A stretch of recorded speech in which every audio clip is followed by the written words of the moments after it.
Bueno, ahí estamos. Me parece que ya con esto podemos empezar y quiero darle las gracias por estar acá. First, I will say the introduction in English. This is a Spanish language webinar, yes?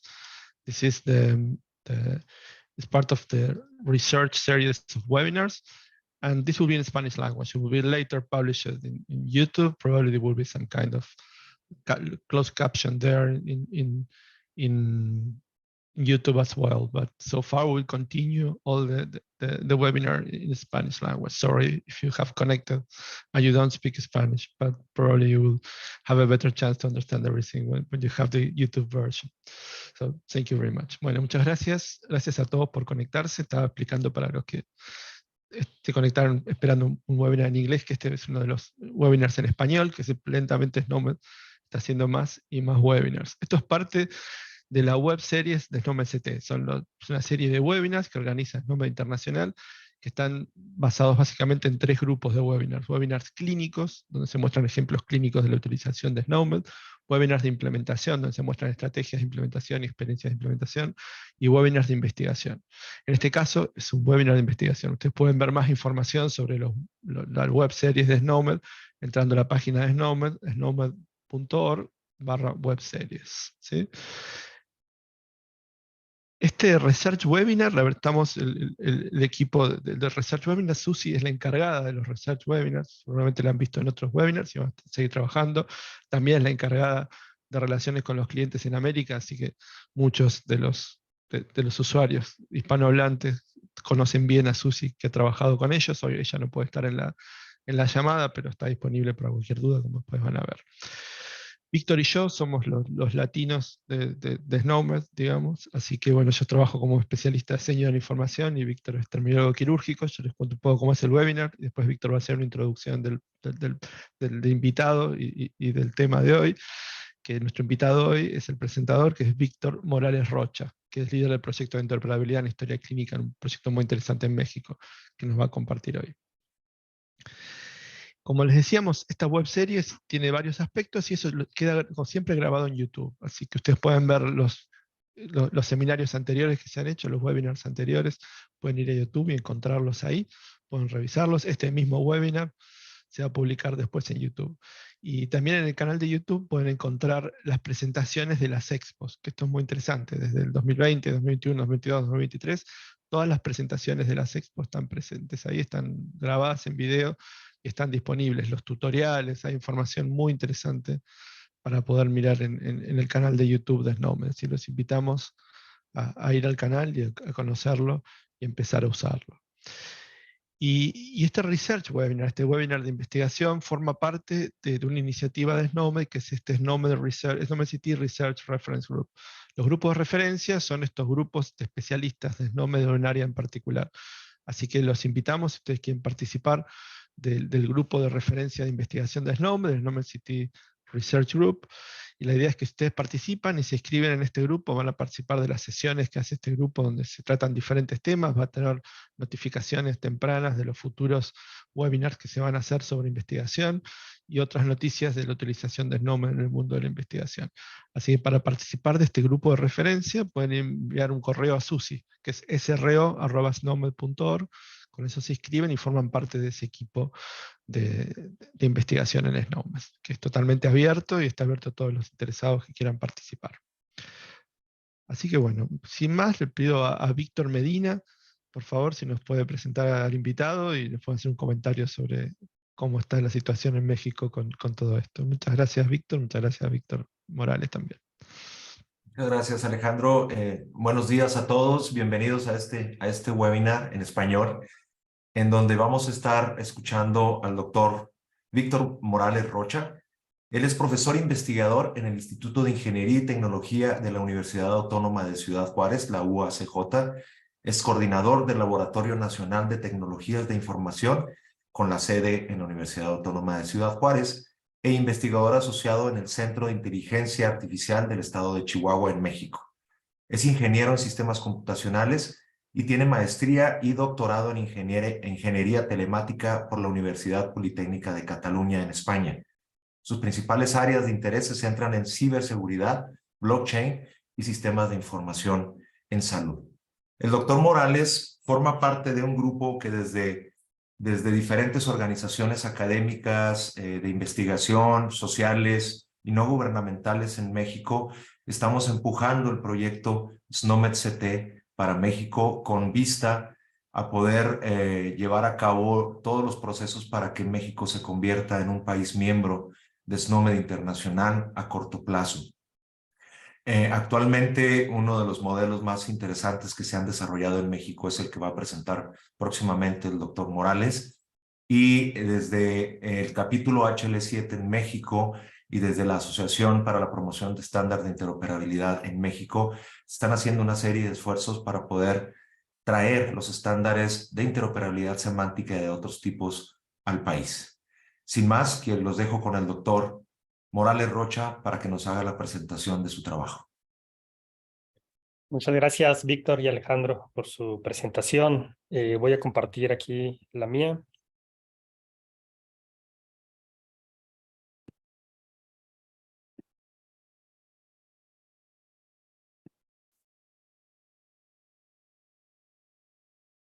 Ahí está. Bueno, como bien decía Víctor, esto que voy a presentar es una parte solamente de un proyecto de investigación y desarrollo tecnológico que llevamos a cabo principalmente en la Universidad Autónoma de Ciudad Juárez, pero también con otras entidades públicas y privadas que han participado de alguna manera. Me voy a enfocar al uso de estándares. Voy a explicar un poco el contexto y en sí cuáles son los propósitos de este proyecto que realizamos. Este proyecto concluyó hace aproximadamente 3 o 4 meses lo que fue su fase de desarrollo. Entonces estamos ya en las fases de difusión y por ahí tratando de colocarlo en algún proyecto piloto. Y me voy a enfocar en la parte de los estándares, en este caso HL7 Fire, y en el uso de SNOMED-CT como una parte muy importante de uno de los módulos de una plataforma que desarrollamos. Antes de eso, quiero comentar un poco cuál es la situación en México, o al menos hasta los últimos datos que teníamos por ahí del 2021. Estamos hablando de una población de 126 millones de habitantes, y en donde cada día se dan 1.2 millones de consultas médicas externas solamente en el sector público. Y de estas, el 80% se dan con médico general y el 20% con algún especialista. Esto además, obviamente, de las consultas en el sector privado, de donde no tenemos información muy precisa. Hay más de 15,000 establecimientos de consulta externa, otra vez hablando solamente en el sector público, y de estas aproximadamente el 30% hacen uso de algún sistema de expediente clínico electrónico. Ahora, es evidente que en México, como en otros países, ha habido un crecimiento de sistemas de gestión de información en salud, incluyendo sistemas de expediente clínico electrónico. En México contamos con una normatividad en relación a los expedientes clínicos electrónicos y viene desde la norma oficial mexicana de expediente clínico, que es la 004, pero hay una específica de expediente clínico electrónico, que es la 024. Asimismo, existen las guías de intercambio de información en salud, que más o menos se derivan o son referenciadas por la norma oficial mexicana 024, pero aquí son más específicas y con la flexibilidad de que pueden ir cambiando, pues digamos que más seguido, ¿no? A lo que sería una regulación o una ley. Y bueno, dentro de estas guías de intercambio de información en salud hay una específica que es de consulta externa. Entonces, es la que realmente define qué información es la que tiene que registrarse cuando se da una consulta.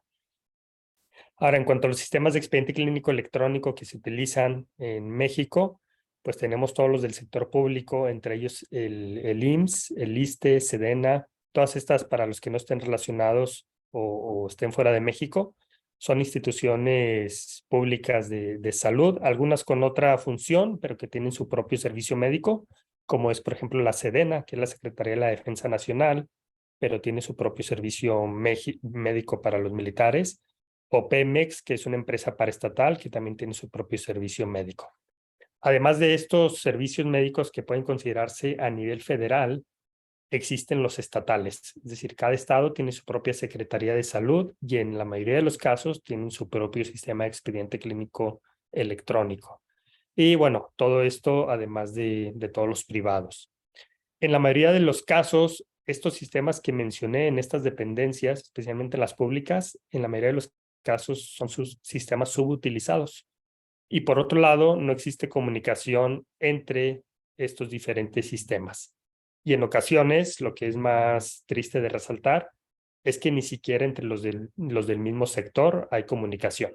Por ejemplo, puede haber clínicas del IMSS, que es el Instituto Mexicano del Seguro Social, que es el servicio público más grande en México. Algunas clínicas no pueden comunicarse con otras. De hecho, por lo general es así. Entonces, más o menos como resumen, también en el ámbito privado existen más de 50 sistemas de expediente clínico electrónico que están en funcionamiento. Y bueno, ¿qué ocasiona todo esto? Vemos que hay una población muy grande, una cantidad enorme de consultas diarias. Vemos que existen sistemas de expediente clínico electrónico, pero ¿cuál es el problema? El problema es que un expediente clínico electrónico generalmente no existe fuera de la entidad en donde se llevó a cabo el registro o donde se llevó a cabo la atención al paciente.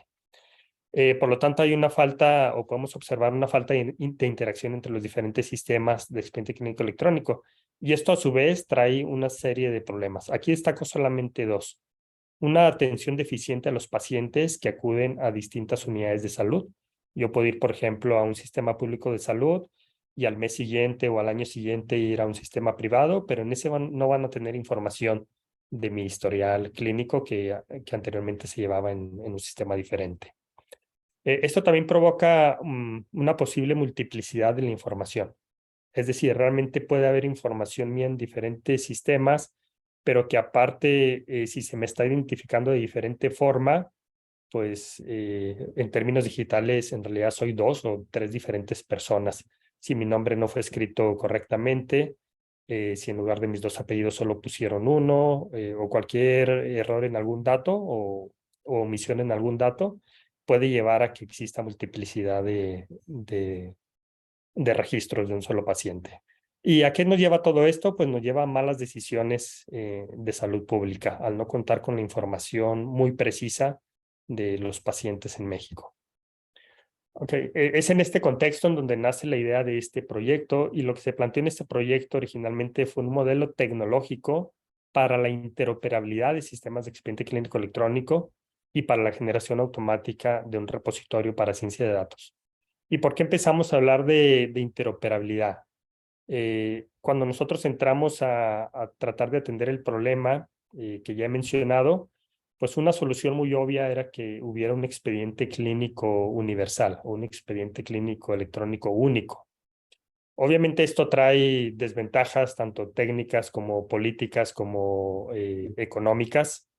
Entonces consideramos que no era una idea viable. En cambio, lo que decidimos fue hacer un modelo y junto con este modelo una plataforma tecnológica que estuviera en medio de todos los sistemas que ya existen en México y que existirán en el futuro, y que esta plataforma pueda permitir que todos estos se comuniquen entre sí.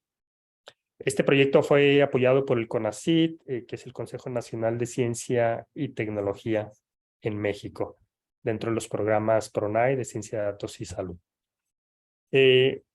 ¿Qué tomamos como base? Como ya comenté, tenemos una normativa oficial mexicana de expediente clínico, otra expediente clínico electrónico, y tenemos las guías de intercambio de información en salud que definen los catálogos que se deben de utilizar. Y aparte de esto que teníamos aquí localmente, nosotros decidimos utilizar HL7 como el estándar para el intercambio de la información. Y también en el Inter conocimos la terminología clínica SNOMED-CT, y entonces la adoptamos como parte del proyecto. Entonces digamos que esta es toda la base en referencial del proyecto. Ahora, esto lo podríamos resumir con este diagrama. Se fijan, aquí tenemos 4 capas: una capa léxica, una sintáctica, una semántica y una transaccional. Obviamente son capas superiores entre más arriba estén aquí en la imagen, tal como se muestra. Y nosotros partimos de una capa léxica tomando como base la normativa oficial mexicana y las guías de intercambio de información en salud, y a partir de estas creamos un modelo de referencia lógico. Ahora, si se fijan, esto hay una flecha que apunta hacia la izquierda en donde dice estándar MIS-S. MIS-S son las siglas de modelo de interoperabilidad de sistemas de expediente clínico electrónico, que es como resumimos nosotros el nombre del proyecto. Y se fijan, entonces del lado izquierdo hay un estándar MIS-S, y este estándar MIS-S se alimenta primeramente de este modelo de referencia lógico. Superior a este hay un modelo técnico, y esta es la capa sintáctica que nosotros llamamos.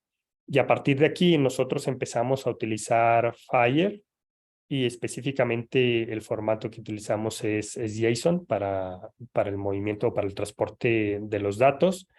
Y nosotros aquí hablamos de que existe o que FHIR lo encajamos en la capa sintáctica, porque si lo vemos desde el punto de vista nada más de estructura, realmente así es, ¿no? Solamente nos ofrece sintaxis.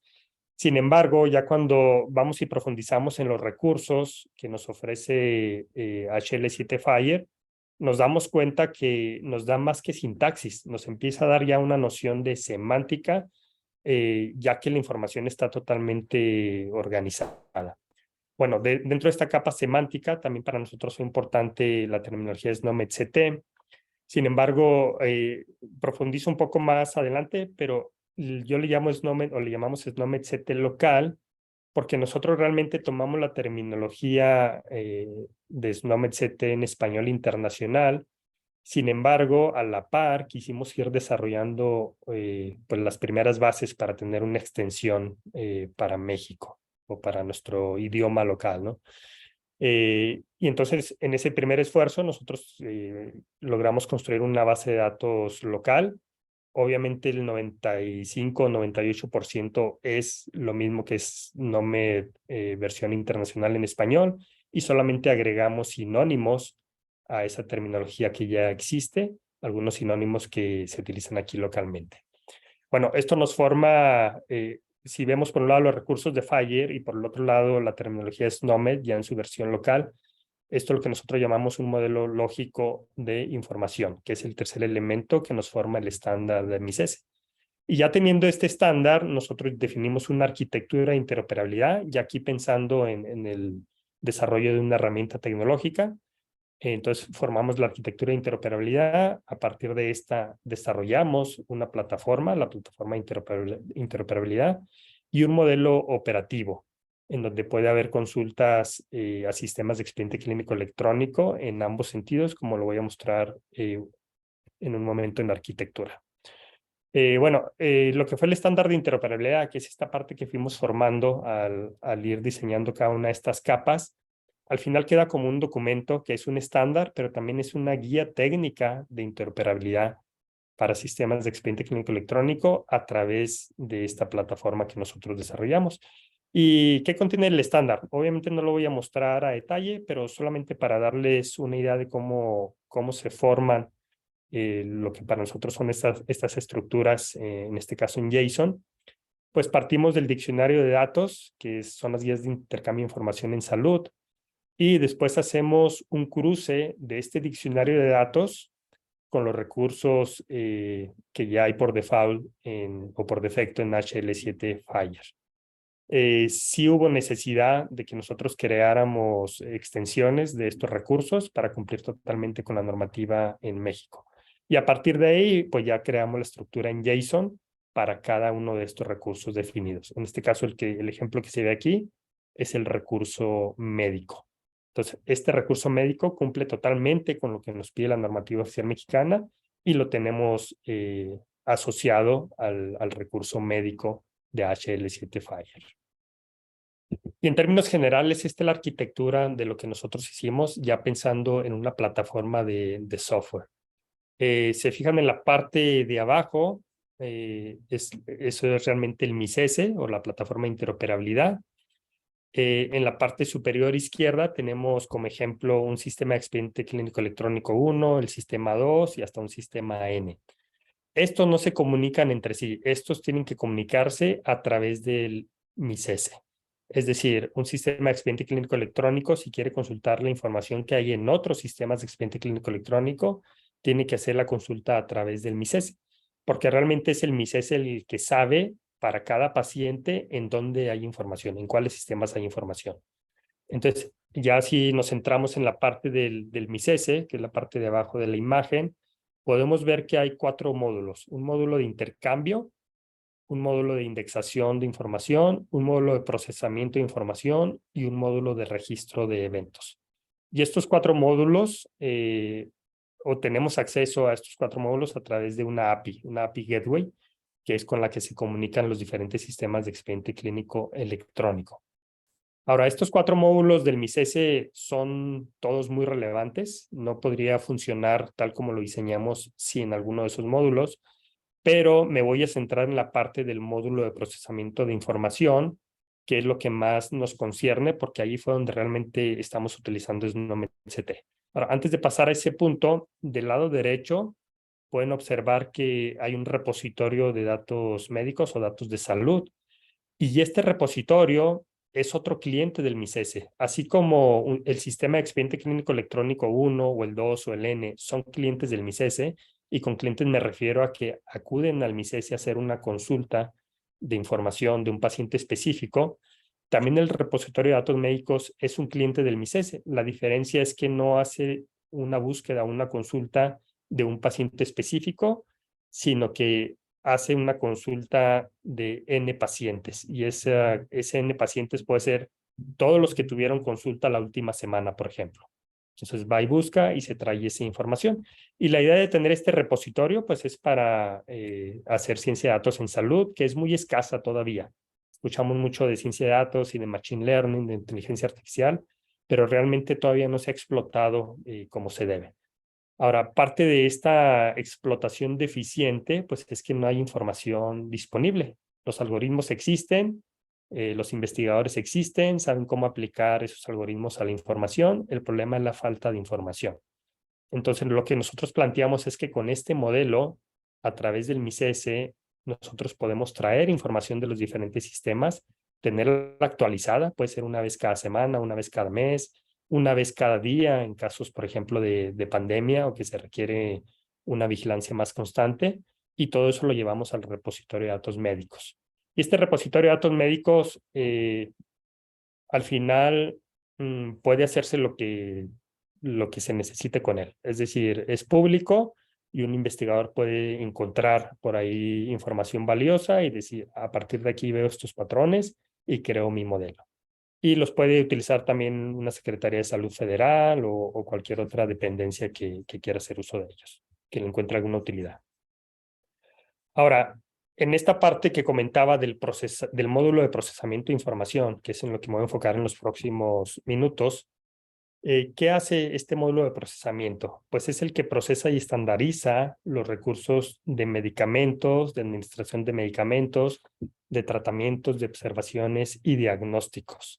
Y todo esto lo encontramos nosotros en una historia clínica o en una nota médica. Entonces, lo que hace este módulo de procesamiento es que cuando va y recoge información de los diferentes sistemas de expediente clínico electrónico de un paciente en particular, entonces es cuando actúa para estandarizar toda esta información, de tal manera que cuando se le presente al médico, al profesional de la salud que está consultando información de ese paciente, o que el paciente mismo que haga una consulta de su propio expediente, pues la información esté estandarizada.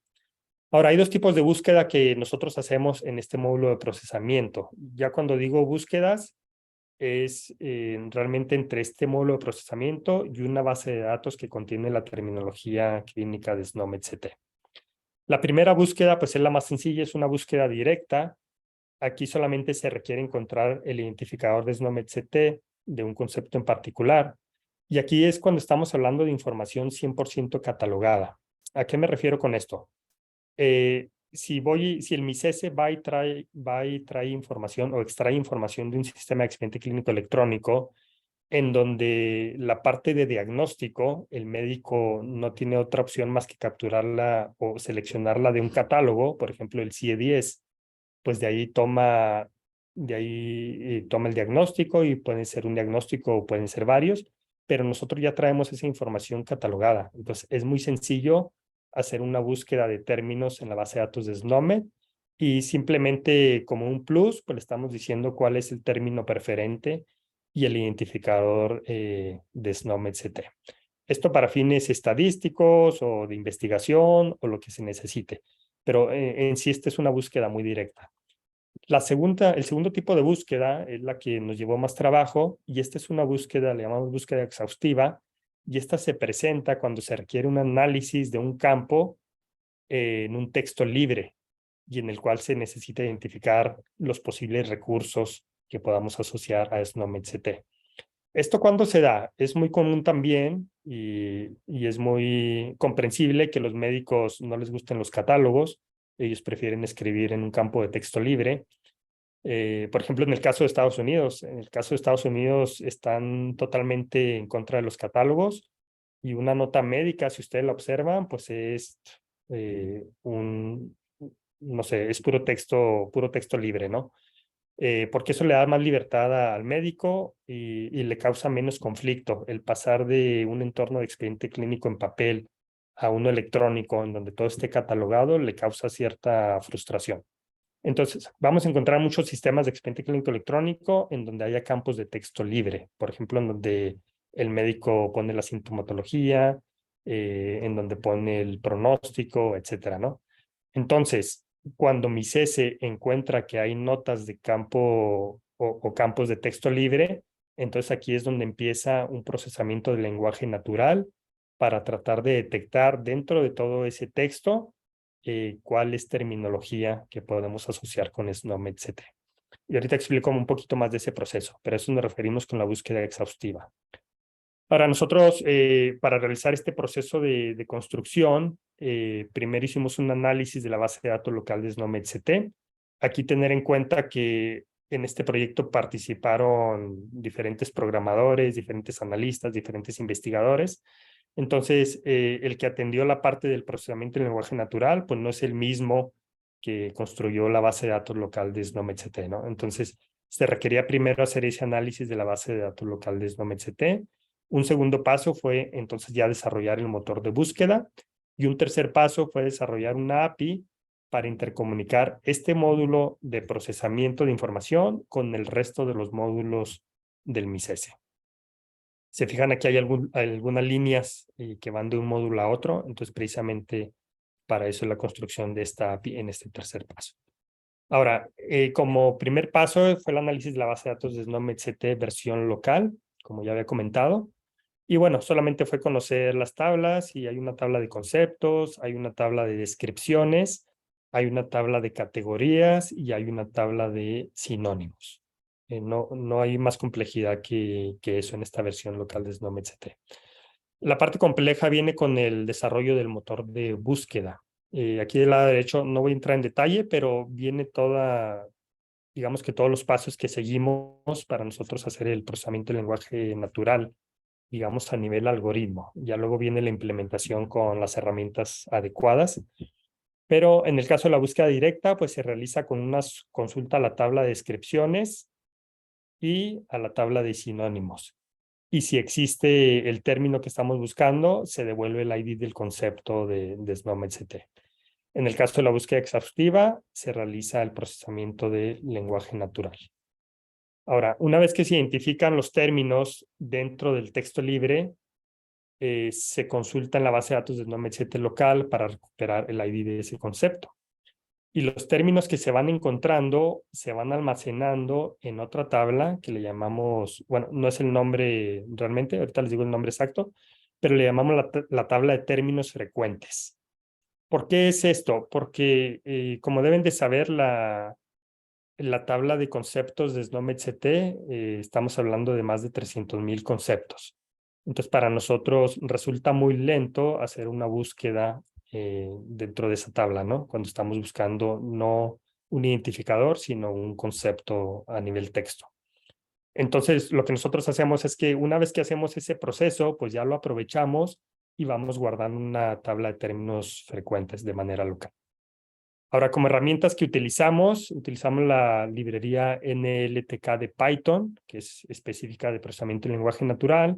y algunos de sus métodos más importantes que utilizamos fue el Word Tokenize, que esto nos permite tokenizar las frases o tokenizar las palabras dentro de ese texto libre, y el Send Tokenize y Stop Words. El Stop Words nos sirve básicamente para eliminar palabras que no son relevantes o que no nos van a ayudar a una búsqueda exacta.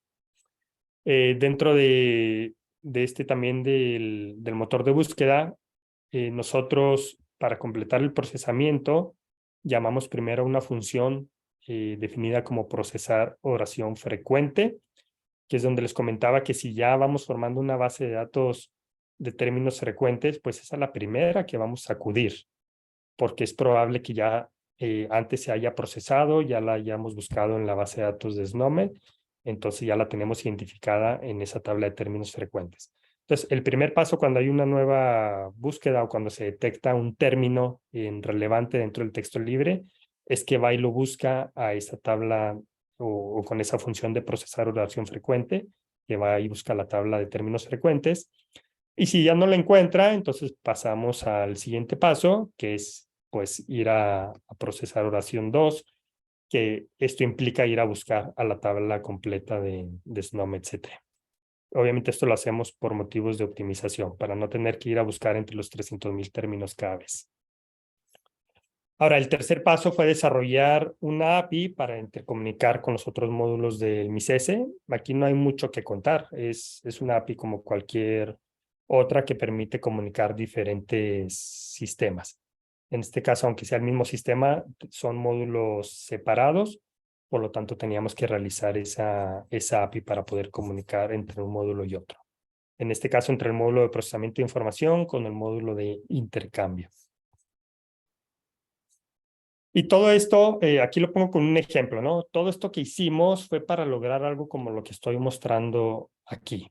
Aquí tenemos un extracto de una nota médica en donde dice inicia padecimiento actual hace 3 días, estando en su trabajo y golpeándose con unas tarimas. Al momento del traumatismo comenzó la hinchazón, pérdida de la fuerza, etcétera, etcétera. Aquí pongo en azul un término que se encontró en SNOMED CT, en este caso puede ser ya en la parte local o en la parte completa. ¿Y por qué resalto esto? Porque puede ser que este término en algún país no se comprenda o en alguna región de un país y que el médico diga, ¿qué es esto de hinchazón? Y entonces está marcada en azul, significa que es un término relacionado con el SNOMED CT. Entonces el médico al poner el cursor sobre ese término, pues le aparece el término preferente de SNOMED CT, que en este caso es tumefacción, y el ID de ese término, por si quiere investigar más acerca del término. Entonces, esto es lo que logramos con todo este algoritmo, con toda esta técnica de procesamiento del lenguaje natural. Entonces, si se fijan, cuando nosotros ya en la práctica, cuando vamos y buscamos información a través del MISES y nos trae información de diferentes sistemas, nosotros no la modificamos, estamos respetando cómo viene esa información de origen, en este caso el término hinchazón. Sin embargo, sí señalamos todos los términos que encontramos relacionados con SNOMED CT y le damos esta propiedad, ¿no? O esta característica de que el médico puede en todo momento saber cuál es el término preferente, asumiendo nosotros que el término preferente pues va a ser el más conocido universalmente. ¿Sí? Déjenme ver cómo ando de tiempo, creo que sí, me quedan unos 10 minutos. Ahora, ya hablando de MISES como plataforma, es decir, ya tenemos el modelo, ya tenemos el estándar, ya tenemos todo el procesamiento del lenguaje natural, el resto de los módulos ya diseñados. Ahora, ¿cómo lo visualizamos como plataforma y cómo lo construimos? Pues tiene 2 funciones principales. Una, actuar como middleware para la consulta de información de cualquier paciente que tenga un expediente clínico electrónico en más de una institución. Y además, esta plataforma MISES facilita la recolección de información clínica que proviene de los diferentes sistemas. Esto para la alimentación del repositorio que comentaba antes, y esto para fines de investigación clínica y epidemiológica.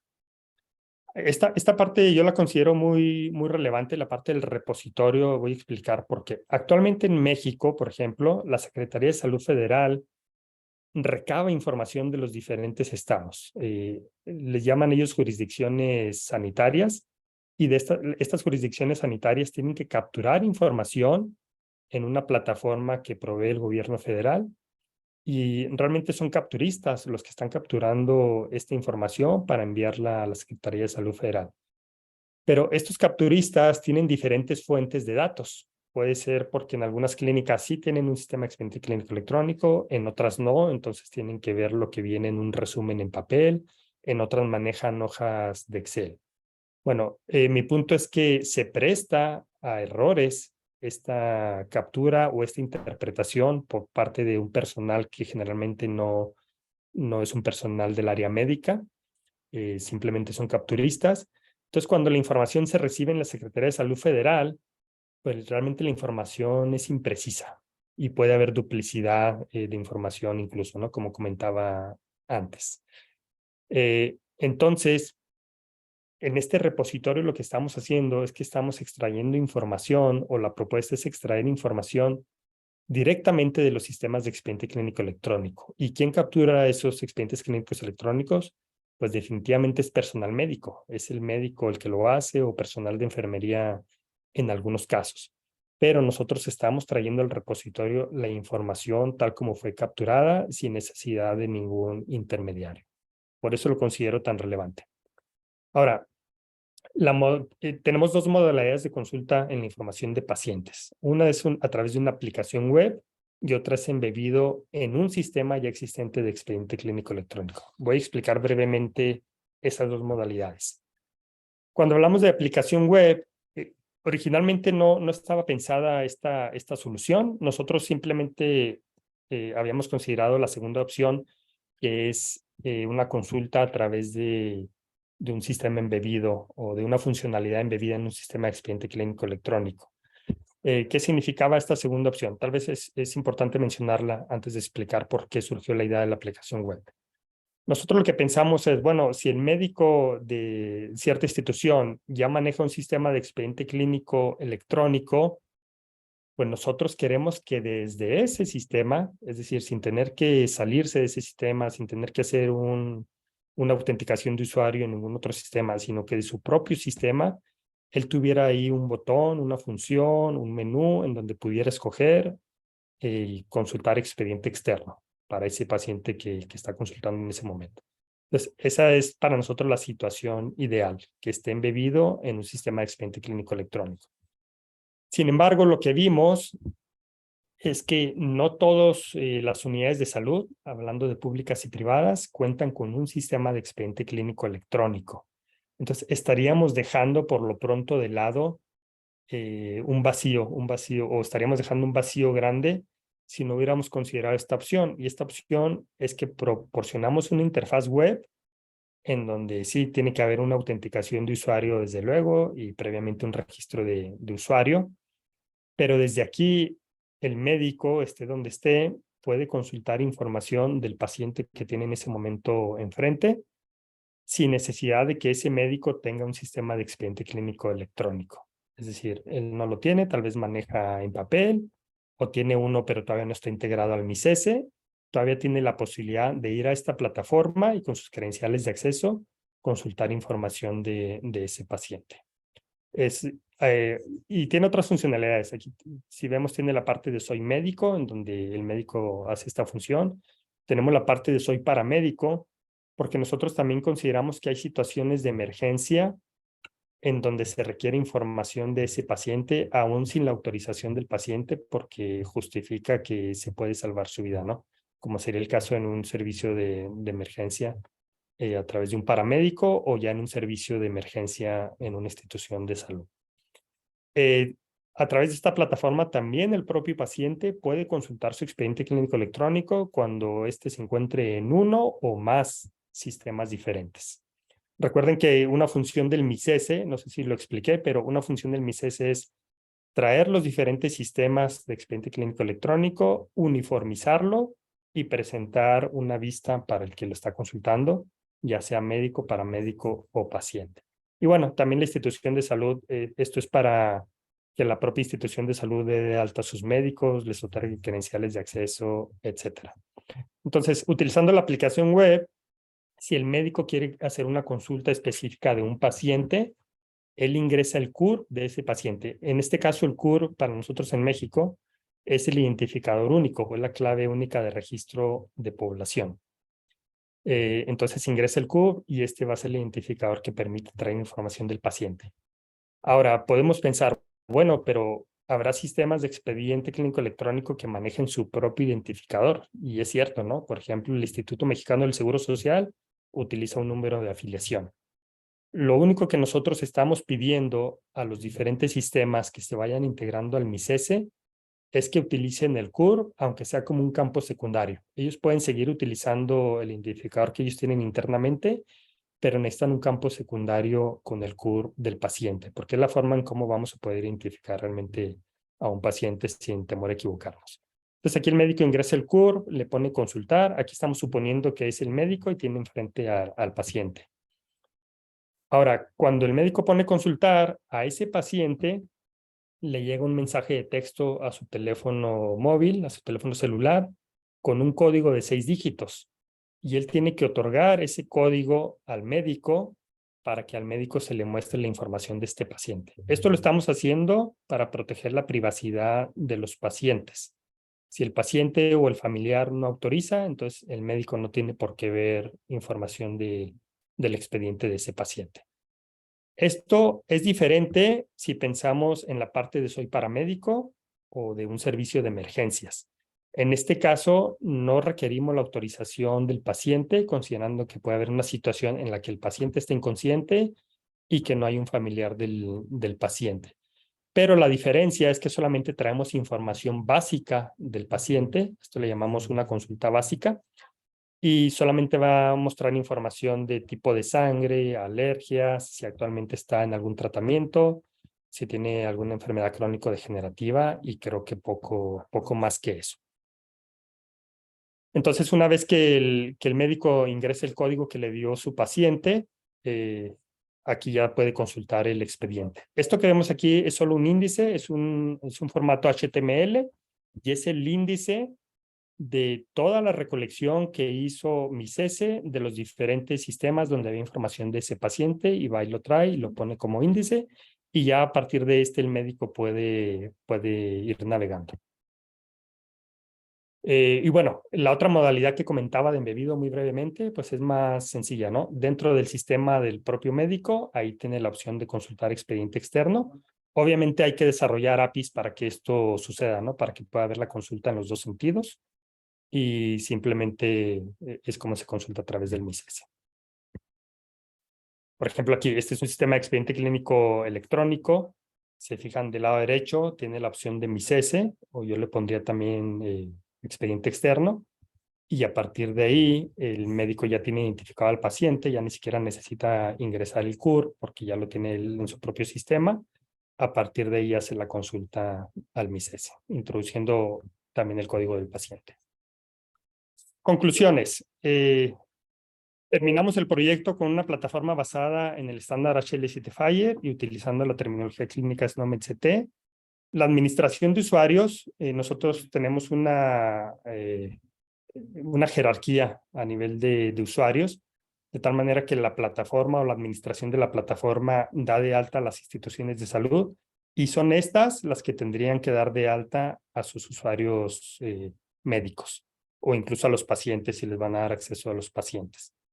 El paciente otorga consentimiento de acceso a su expediente, que creemos que es muy valioso. El propio paciente puede acceder a su expediente clínico electrónico, algo que no sucede actualmente en México, o al menos teniendo el expediente en papel es muy difícil que tenga acceso.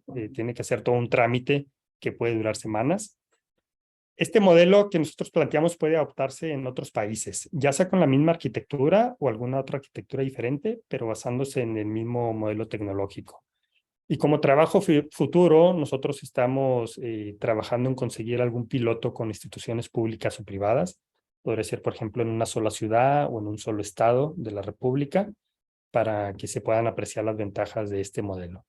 Y otro trabajo pendiente que tenemos es integrar IPS al modelo con el objetivo de tener interoperabilidad transnacional. Y bueno, algunas referencias y con eso concluyo mi parte. Muy bien, muchas gracias, Víctor. Muy buena presentación. Excelente el proyecto, súper interesante y creo que sí, como vos decís, es una solución muy genérica que puede ser un modelo para mucha gente. Sí, es muy, muy interesante. Bueno, tenemos unas preguntas ya en la caja de preguntas y respuestas, pueden preguntar ahí, las vamos respondiendo en vivo. Que la primera es, con la aparición del IMSS, bienestar como un sistema centralizado, ¿existe alguna intención de implementar un solo sistema? Pregunta Niels. No, no existe intención Sí lo analizamos nosotros al principio, pero vimos que no era conveniente por muchas razones, entre ellas la monopolización de un sistema de expediente clínico electrónico, la pérdida de inversiones que ya se han realizado en muchos entornos además de la resistencia, ¿no? El personal de salud suele ser resistente a la tecnología y si ya están acostumbrados a utilizar un sistema, el cambiárselos por otro vuelve a costar, ¿no? Entonces nos resultó más viable crear esta plataforma de interoperabilidad. Tal cual. Y eso se ha visto también en otros países, que también hay resistencia de la gente que hizo esas inversiones. O sea, las empresas, los hospitales, los municipios que han invertido, rara vez quieren volver a empezar, ¿no? Así que sí, Así es. comparto completamente. Manuel pregunta, ¿cuál es el nivel de conexión a la red, internet? Hay países donde la conexión es muy baja, a nivel de salud en zonas rurales sobre todo. Sí, bueno, en México sí hay zonas rurales que todavía tienen baja conectividad. En general, yo diría que el 90% de la población o el 90% de las ubicaciones donde hay unidades de salud ya cuentan con una conectividad aceptable para este tipo de uso de tecnología. Sin embargo, pues no es el 100%, ¿no? Pero sí es importante considerar esa parte, ¿no? Si no hay conectividad, pues no tienes acceso a la información. Así de sencillo. Totalmente, es un camino que se va haciendo de a poco. Renato pregunta, de HL7 Brasil, ¿cómo manejan la cuestión de seguridad de información y protección de datos personales, tanto para los datos persistentes cuando los mensajes de HL7 de intercambio? Ok, son dos aspectos, ¿no? Cuando es el médico el que está haciendo la consulta de un expediente, como lo expliqué, si no tiene autorización del paciente a través de ese código que llega a su teléfono celular, no puede tener acceso. Eso por una parte. Por otra parte, hablando del repositorio, nosotros anonimizamos la información que va al repositorio. Para hacer ciencia de datos no necesita los nombres o identificaciones de los pacientes. Entonces nosotros, antes de llevarlo al repositorio y almacenarlo de manera permanente, hacemos un barrido de esa información. Eliminamos esa información y llevamos al repositorio. De esta manera no se compromete la privacidad de los pacientes. Tal cual. Y Renato agregaba si hay una ley de México que garantice eso. Sí, hay una ley en México que es la ley oficial de protección de datos personales en posesión de particulares, y hay otra variante que es en posesión de sujetos obligados. Aquí la diferencia es si son instituciones privadas o públicas, pero en cualquiera de los dos casos existe la regulación para la protección de los datos personales. Perfecto. Y un poco creo que respondiste la pregunta de Niels después, que dice si habrá posibilidad de anonimizar la información con fines de crear datos abiertos para investigación, epidemiología, etcétera. Sí, de acuerdo. Es lo que hacemos, es lo que hacemos. En este proceso primero anonimizamos y después guardamos. ¿Tienen algún criterio como un comité de ética o un proceso para que apliquen los investigadores para acceder a los datos? No, hasta ahora no. Lo que pasa es que, bueno, como el proyecto fue financiado por CONACYT, entonces CONACYT es una dependencia federal que es pro de los datos abiertos. Realmente el repositorio va a caer a un repositorio de CONACYT y ellos tienen sus propias políticas, pero los datos son abiertos, eso seguro. Hay un proceso, no es que están automáticamente disponibles, sino tiene que escribirse, justificarlo, escribir, o realmente es una base que uno se puede bajar y usar por Sí, su cuenta. sí, realmente es acceso totalmente abierto. Qué interesante. Muy bien. José hace una pregunta que por ahí es más para nosotros del lado de SNOMED, que dice, para países que aún no usan SNOMED, ¿cuál es la mejor recomendación para lograr un consenso en cada especialidad médica? Y yo una versión en SNOMED en español. Entiendo que hay costos por uso de SNOMED. Sí, SNOMED tiene una versión en español que es originaria de SNOMED, que se creó desde el año 2004 prácticamente. Así que esta es una traducción completa, son las traducciones más completas que hay de SNOMED por ese sentido. SNOMED se usa con una membresía, los países en general tienen una membresía nacional, como Uruguay, Chile, Argentina, El Salvador, Jamaica, son países de América que son miembros de SNOMED, y eso hace que sea completamente gratuito el uso dentro de esos países. Si uno está en un país que todavía no dio la iniciativa de ser miembro de SNOMED internacional, pues SNOMED es propiedad de los países que lo forman, ¿no? Entonces se puede sacar una licencia de afiliados, una licencia que tiene un costo, pero es un costo muy bajo, y se calcula de acuerdo a la escala del país del Banco Mundial, si es un país de ingresos medios, altos o bajos. Y se entiende eso. Hay una versión gratuita de SNOMED, que es la versión de la terminología IPS, como contaba Víctor, que el IPS estaba evaluando para incluirlo dentro de este entorno de interoperabilidad, el resumen internacional de pacientes, que muchas veces se usa también dentro de países simplemente para comunicar información resumida entre instituciones o entre provincias o sistemas. Y esa versión de IPS es una versión resumida de SNOMED que tiene los códigos más frecuentes y es completamente de uso gratuito. Entonces, algunas implementaciones funcionan con esta versión gratuita de SNOMED, que es el IPS, pero obviamente todos los beneficios completos de SNOMED se obtienen usando la versión completa. La terminología IPS tiene toda la jerarquía con árboles, se pueden hacer queries, SLs, o sea, es una versión que es completa en lo que son sus características, pero conteniendo nada más que los códigos de utilización más frecuentes.